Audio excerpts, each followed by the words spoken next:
Hey, what's up guys, it's XX Modern Warfare here, Gamertag Banter Chicken, and welcome back to another video. So in this video I decided to make a setup tutorial for ApparitionNET, which is our new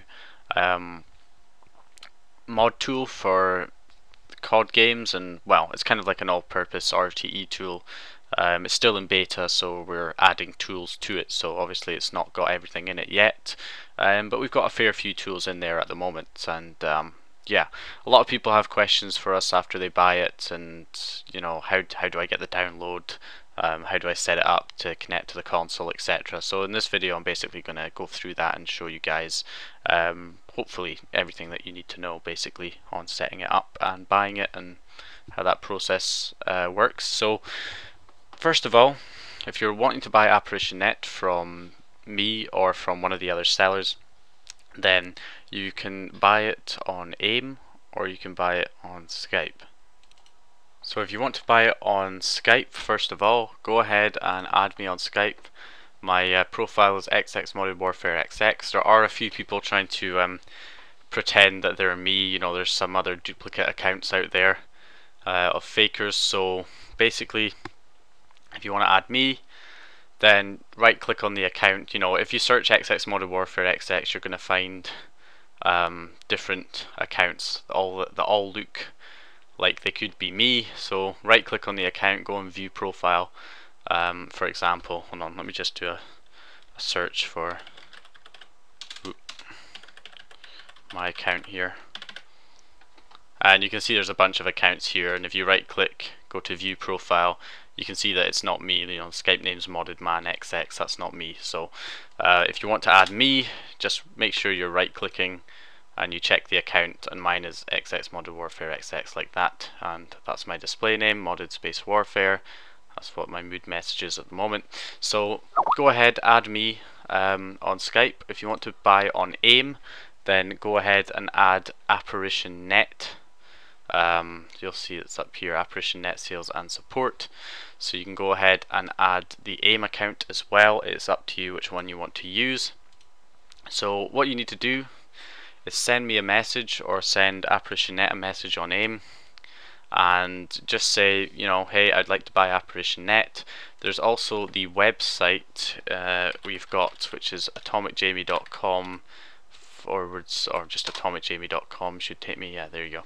And you can click the purchase button here. What that's going to do is it's just going to open up AIM and put in a message saying that you would like to buy ApparitionNET. So yeah, if you want to buy it, that's what you do. I will get back to you, or one of the other sales team on AIM will get back to you, and we'll basically give you the PayPal account that you need to pay. We only take PayPal only.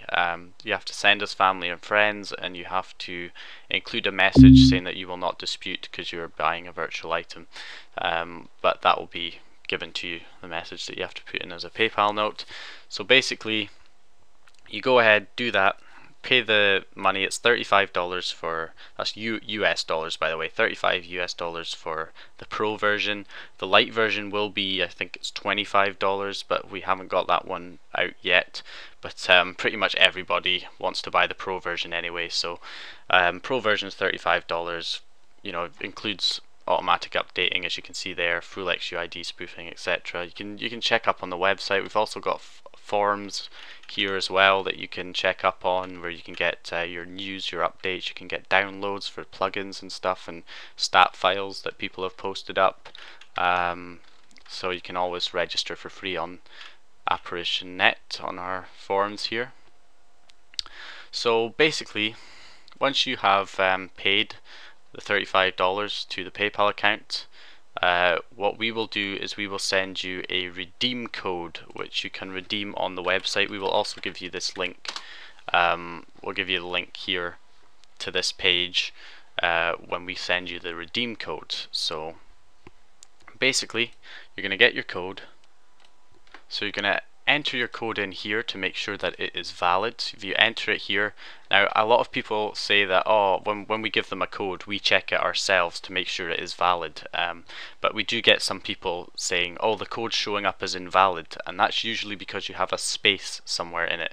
So if I check code right now, you can see that it says the code is valid and it can be redeemed. So that's good, we know that that's a valid code.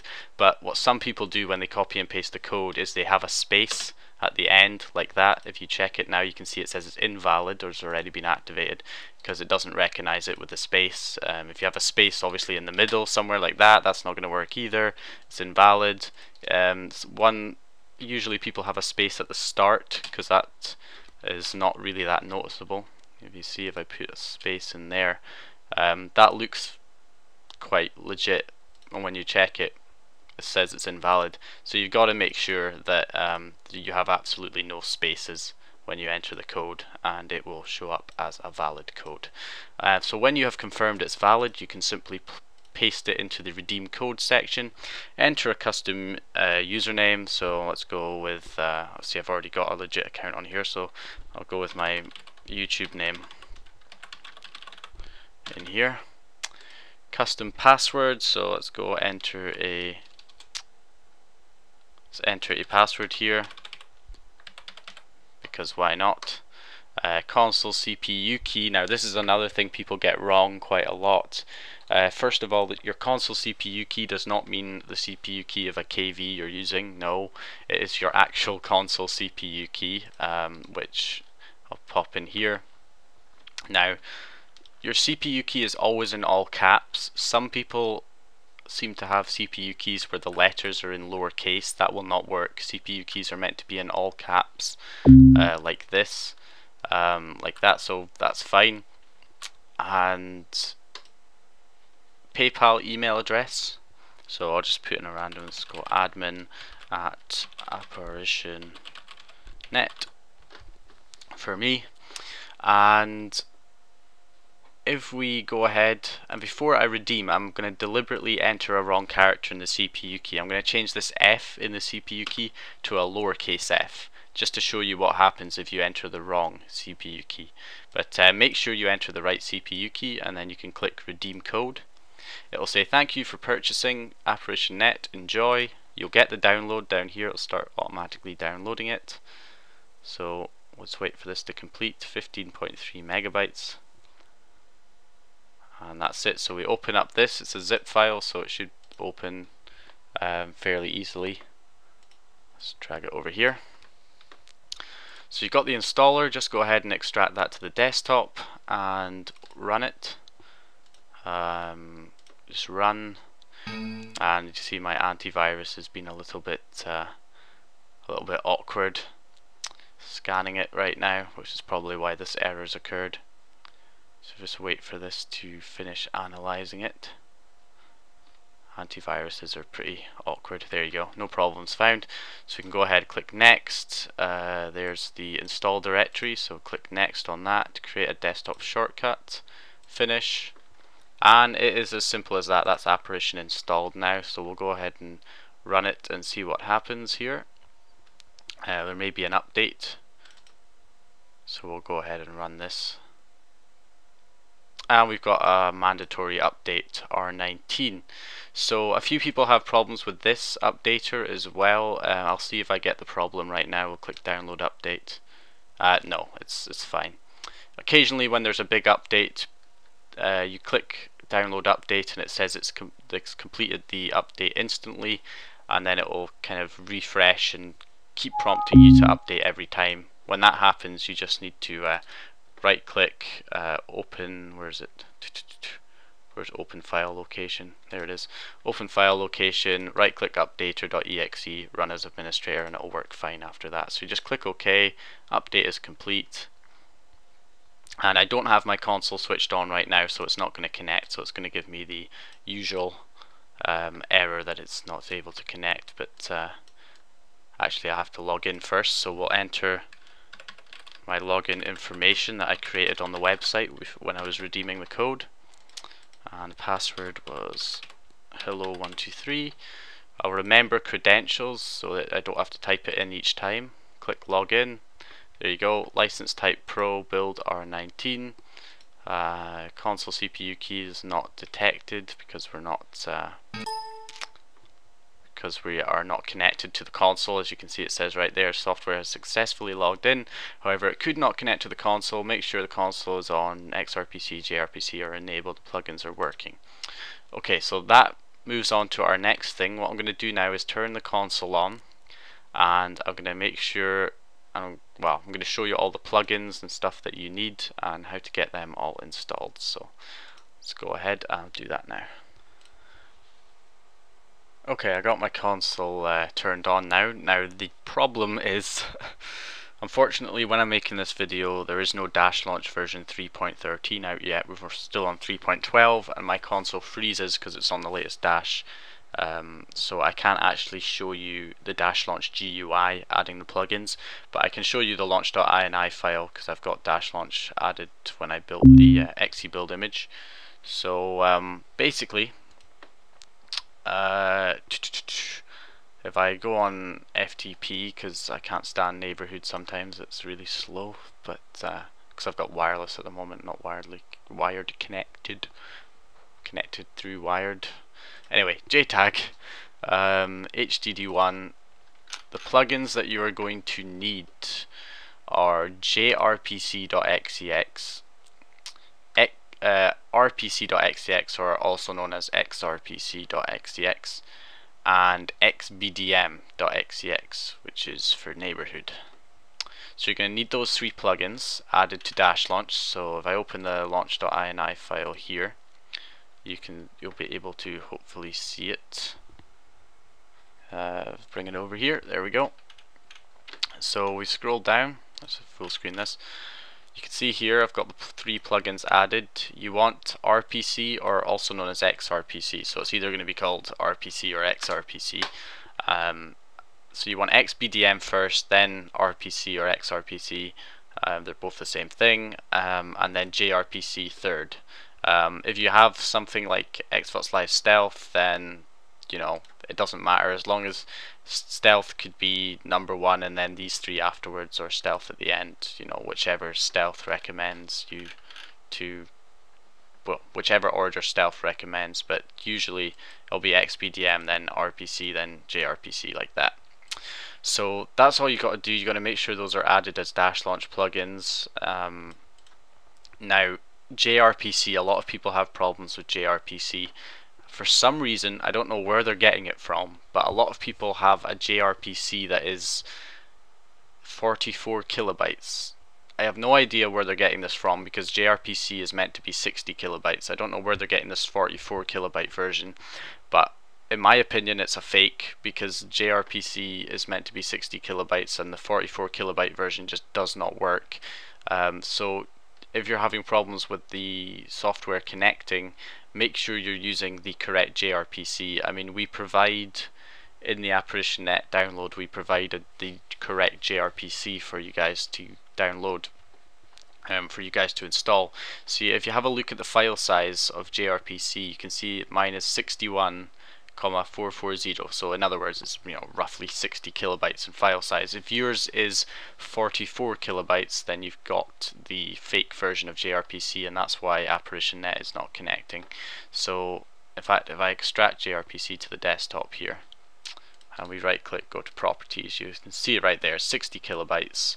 So make sure your JRPC is 60 kilobytes and not 44 kilobytes, because if you have the 44 kilobyte version, it is not going to work. So make damn sure you've got the correct JRPC. Now, where can you get all these plugins from? XRPC, JRPC, XBDM. Well, like I say, because JRPC is the one that most people seem to have the fake version of, we do provide the correct JRPC with the installer when you download it as a zip file. On the other hand, for the other plugins, again, if you go to our forums, atomicjamie.com/form, and head to the download section, I have made a post down here, required plugins.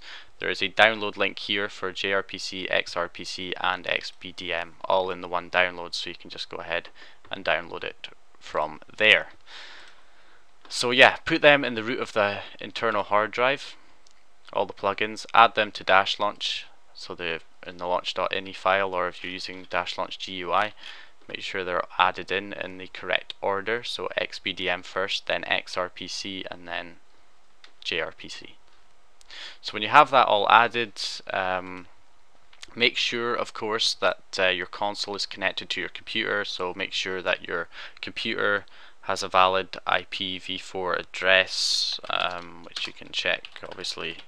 I mean, if your computer is connecting to the internet, then it's got a valid IPv4 address. You can see mine there, and my Xbox, you also got to check your Xbox has a valid address, which mine does, which is why I'm able to connect with FTP here.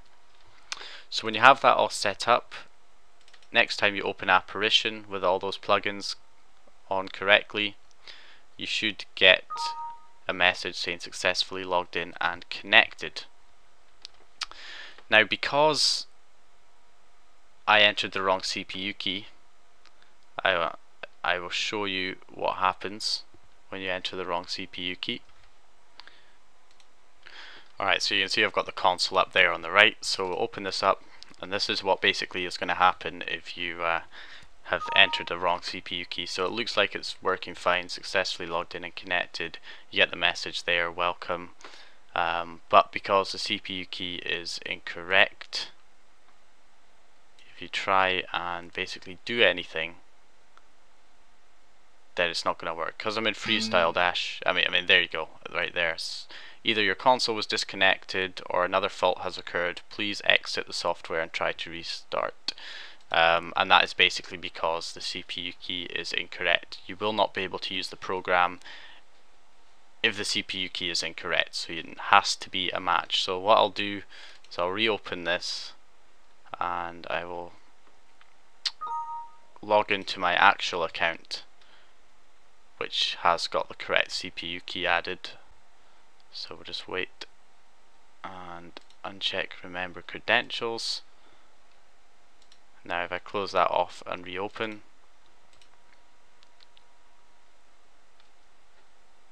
there's no credentials in there now, so I'll actually sign into my proper account. Let's hope I remember the password actually. Please be right. Log in.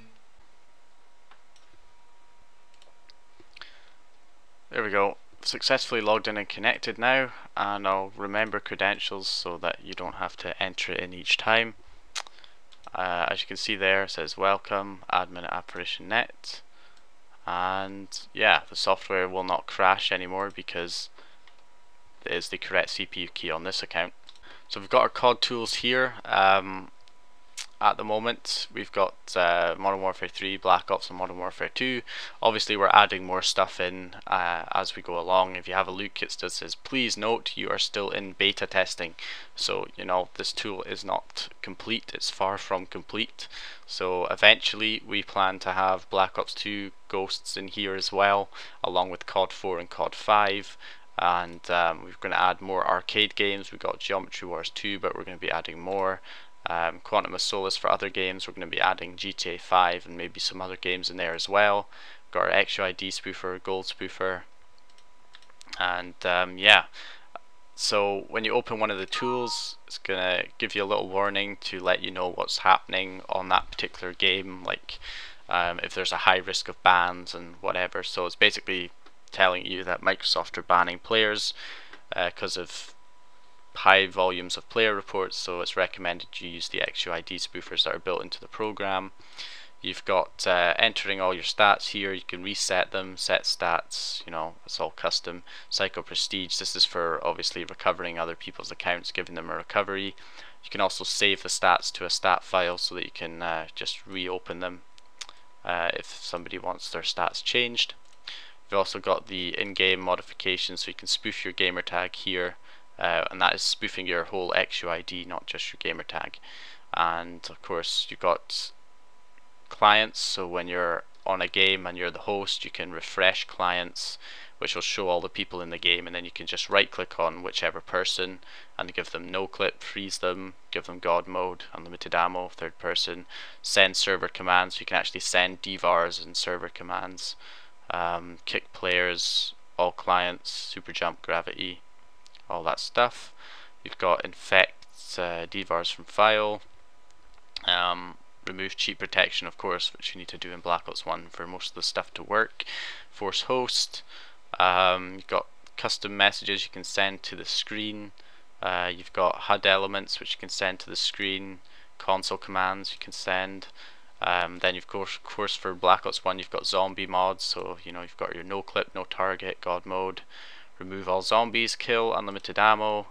Money client gives money to each player in the game, like loads and loads of money, hundreds of thousands of points. Again, you can spoof your XUID on zombies as well, and you can send server commands like no clip. You could send, although no clip's already in there, but you could do stuff like no clip or give all or give a certain weapon in here and send the command to the console, and that will give you whatever weapon or whatever command you put in. Again, you can put message up on screen, unlimited ammo, super jump, no fall damage, God mode, etc. We're adding stuff to these tools all the time, so obviously there is more to come on these tools as well. So take a quick sneak peek at the Modern Warfare 3 tool as well. So this is our Modern Warfare 3 tool. You've got God mode classes for this. That is coming in the other tools as well. Unlock all, set statistics. You can unlock titles and emblems, weapon levels, challenges, set stats, cycle prestige, add modded classes. I've already said modded classes, but there you go. Again, you can save all your stats to a stat file so that can be reopened later on. Again, basically the same stuff in here. Obviously it's slightly different for each game, so you've got stuff like red boxes on the Infinity Ward CODs. You can even crash someone's console, freeze player, give super weapon like AC-130, Harrier, Chopper Gunner, etc. Lag player, change teams, disable menus, all clients, set people's gamer tags. You can actually set all the other people in the game. You can set their gamer tags to a certain gamer tag. Enter message string, again, kick messages, gamer tag, force host. Again, you've got HUD elements, sending server commands, super jump, UAV, all that stuff, XP lobby, loads of options for you guys in there. And then the Modern Warfare 2 tool, which is basically the same. You've got unlock all that stuff, game modifications, refresh clients. You can give them AC-130, D-rank, kick player. You know, you can see all the stuff that's in. You can even give all clients max level, set their stats, unlock all challenges, infect DVARs from file. Pretty much everything there. Even de-ranking them. Statistics, you can set specific stats for a client, so that's like the recovery stats, but you can send it to a client in game. I'm not sure if it'll open because I'm not on the actual game. Might get an error. Don't know, I don't think that's going to work. But yeah, obviously these tools are not displaying properly at the moment because they're not actually connected to the correct game. So really you're only supposed to open these tools when you're on the actual game for the tool. So when you're on Modern Warfare 2, you use the Modern Warfare 2 tool and it will work properly. Obviously on Freestyle Dash it's not going to run properly. Geometry Wars 2, again, Geometry Wars 2, little arcade game. This tool allows you to edit your score, the amount of bombs, and your score multiplier. Pretty simple there. Quantum Solace, again, is similar to COD. Again, it's not displaying properly because I'm not on the actual game. There's actually quite a few options in this tool as well, but I need to be on the actual game for it to display correctly. Again, a gold spoofer to spoof gold on silver accounts. XUID spoofer for parties. You're not really meant to use this for any games. This is for parties. If you're wanting to spoof your XUID on one of the games that's included on here, then use the inbuilt spoofer that comes inside the tools, like that one there and this one here. So yeah, that's basically it, guys. USB game save modding coming soon. I hope you enjoyed this setup tutorial. Hopefully you kind of shed some light on ApparitionNET and basically shows you how to get everything set up, hopefully. And yeah, so if you liked the video, leave a like, comment if you got any questions, subscribe if you haven't subscribed already, and I'll see you guys in my next video. Yeah.